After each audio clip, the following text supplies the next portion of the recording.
ಮೊದಲನೇದಾಗಿ 2019ರ ಲೋಕಸಭಾ ಚುನಾವಣೆ ಸಂದರ್ಭದಲ್ಲಿ ಪ್ರಥಮವಾಗಿ ನಾನು ಚುನಾವಣೆಯಲ್ಲಿ ಸ್ಪರ್ಧೆ ಮಾಡಿದ್ದೆ. ಮೊದಲನೇ ಬಾರಿ. ಬಹುಶಃ ಅವತ್ತಿನ ಒಂದು ಸೋಲು ಟೆಕ್ನಿಕಲಿನ ಸೋತಿರ್ಬೋದು ಚುನಾವಣೆ, ಆದರೆ ಸೋಲು ಅಂತಕ್ಕಂಥದ್ದು ನಾನು ಎಂದೂ ಕೂಡ ಭಾವಿಸಿಲ್ಲ. ಅದಕ್ಕೆ ಕಾರಣ ನಾನು ಅನೇಕ ಸಂದರ್ಭದಲ್ಲಿ ಹೇಳಿದ್ದೀನಿ. 5.25 ಲಕ್ಷ ಜನ ಮಂಡ್ಯ ಜಿಲ್ಲೆಯ ಮತದಾರ ಪ್ರಭುಗಳು ನನಗೆ ಆಶೀರ್ವಾದ ಮಾಡಿದ್ರು. ಅದಕ್ಕಿಂತ ಮಿಗಿಲಾಗಿ ನಾನು ಯಾವತ್ತೂ ಮಂಡ್ಯಕ್ಕೆ ಬಂದಂತ ಸಂದರ್ಭದಲ್ಲಿ ಒಬ್ಬ ಯುವಕನಿಗೆ ಹೃದಯದಲ್ಲಿ ಒಂದು ಸ್ಥಾನ ಕೊಟ್ಟು ಬಹಳ ಪ್ರೀತಿ ವಿಶ್ವಾಸದಿಂದ ಕಾಣ್ತಕ್ಕಂಥ ಜಿಲ್ಲೆ ಇದು. ಕೆಲವೊಂದಷ್ಟು ನಮ್ಮಲ್ಲೇ ತಪ್ಪುಗಳಾದಂಥ ಒಂದು ಹಿನ್ನೆಲೆಯಲ್ಲಿ ಅಪ್ಪಾಜಿ ಗೌಡರು ಅಂದು ನಮ್ಮ ಪಕ್ಷದಲ್ಲಿ ಏನಿದ್ರು ವಿಧಾನ ಪರಿಷತ್ನ ಚುನಾವಣೆ ಸ್ಪರ್ಧೆ ಮಾಡಿದ್ರು. ಕೇವಲ 37 ಓಟ್ಗಳಿಂದ ನಾವು ಚುನಾವಣೆಯಲ್ಲಿ ಸೋಲ್ಬೇಕಾಗಿ ಬಂತು. ಅದಕ್ಕೆ ಕಾರಣಗಳು ಸಾಕಷ್ಟಿದೆ. ಹಾಗಾಗಿ ಈ ಬಾರಿ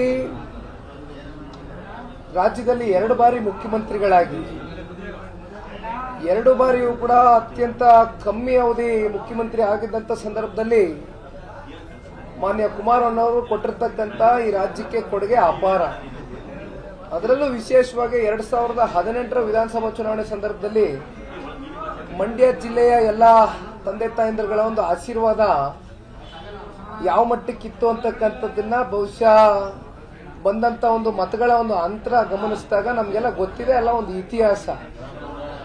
ಅದೇ ರೀತಿ ಈ ಬಾರಿಯೂ ಕೂಡ ಲೋಕಸಭಾ ಚುನಾವಣೆಯಲ್ಲಿ ಏನು ಮಾನ್ಯ ಕುಮಾರಣ್ಣವರು ಬಂದು ನಿಲ್ಲಬೇಕು ಅಂತಕ್ಕಂಥ ಅಪೇಕ್ಷೆ ಏನಿತ್ತು, ಕಾರ್ಯಕರ್ತರ ಅಪೇಕ್ಷೆ ಒಂದು ಭಾಗ, ಜೊತೆಯಲ್ಲಿ ಎಲ್ಲ ಪಕ್ಷದ ಮುಖಂಡರುಗಳ ಅಪೇಕ್ಷೆ ಒಂದು ಭಾಗ, ಜೊತೆಯಲ್ಲಿ ಪ್ರಮುಖವಾಗಿ ಇಲ್ಲಿರ್ತಕ್ಕಂಥ ಜಿಲ್ಲೆಯ ರೈತರುಗಳಿರ್ಬೋದು, ಹಿರಿಯಕರು ಇರ್ಬೋದು, ಹೆಣ್ಮಕ್ಳು, ಯುವಕರು ಎಲ್ಲ ವರ್ಗವೂ ಕೂಡ ಅತ್ಯಂತ ದೊಡ್ಡ ಅಂತರದಿಂದ ಇವತ್ತು ಕುಮಾರಣ್ಣನಿಗೆ ಆಶೀರ್ವಾದ ಮಾಡಿರ್ತಕ್ಕಂಥದ್ದು.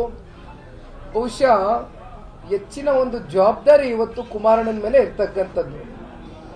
ಜಿಲ್ಲೆಯ ಒಂದು ಸಮಗ್ರ ಅಭಿವೃದ್ಧಿಗೆ ಕುಮಾರಣ್ಣ ಅವರು ಇನ್ನು 5 ವರ್ಷಗಳ ಕಾಲ ಅತ್ಯಂತ ಪ್ರಾಮಾಣಿಕತೆಯಿಂದ ಕೆಲಸ ಮಾಡ್ತಾರೆ ಅಂತಕ್ಕಂಥದ್ದು ನಮ್ಮೆಲ್ರಿಗೂ ಗೊತ್ತಿರ್ತಕ್ಕಂಥ ವಿಚಾರ. ಮುಂದಿನ ದಿನಗಳಲ್ಲಿ ಬಹುಶಃ ಅದು ನಮಗೆ ತಿಳಿತಾ ಹೋಗ್ತದೆ. ಹಾಗಾಗಿ ಮೊದಲನೇದಾಗಿ ಮಾಧ್ಯಮದ ಮೂಲಕ ಎಲ್ಲ ನಮ್ಮ ಮಂಡ್ಯ ಜಿಲ್ಲೆಯ 8 ವಿಧಾನಸಭಾ ಕ್ಷೇತ್ರದ ವ್ಯಾಪ್ತಿಯ ಎಲ್ಲ ಮತದಾರ ಪ್ರಭುಗಳಿಗೆ ನನ್ನ ಹೃದಯ ತುಂಬಿದ ಧನ್ಯವಾದಗಳನ್ನ ಸಲ್ಲಿಸಲಿಕ್ಕೆ ಇಷ್ಟಪಡ್ತೇನೆ. ಇವತ್ತು ಕುಮಾರಣ್ಣ ಅವರ ಮೇಲೆ ಇಷ್ಟು ಒಂದು ಪ್ರೀತಿ ವಿಶ್ವಾಸವನ್ನ ಇಟ್ಟು ಇಷ್ಟು ಗೌರವದಿಂದ ಇವತ್ತು ನಮ್ಮನ್ನೇನು ಕಂಡಿದ್ದೀರಿ, ಪ್ರೀತಿ ವಿಶ್ವಾಸವನ್ನ ಗೌರವವನ್ನು ಉಳಿಸ್ಕೊಳ್ತಕ್ಕಂಥ ಪ್ರಾಮಾಣಿಕ ಕೆಲಸ ಒಂದು ಕಡೆ ಕುಮಾರಣ್ಣ ಮಾಡ್ತಕ್ಕಂಥದ್ದು, ಜೊತೆಯಲ್ಲಿ ಎಲ್ಲ ನಮ್ಮ ಮುಖಂಡರುಗಳು ಮಾಡ್ತಾರೆ ಅಂತಕ್ಕಂಥದ್ದು ಈ ಸಂದರ್ಭದಲ್ಲಿ ಹೇಳಲಿಕ್ಕೆ ಬಯಸ್ತೇನೆ.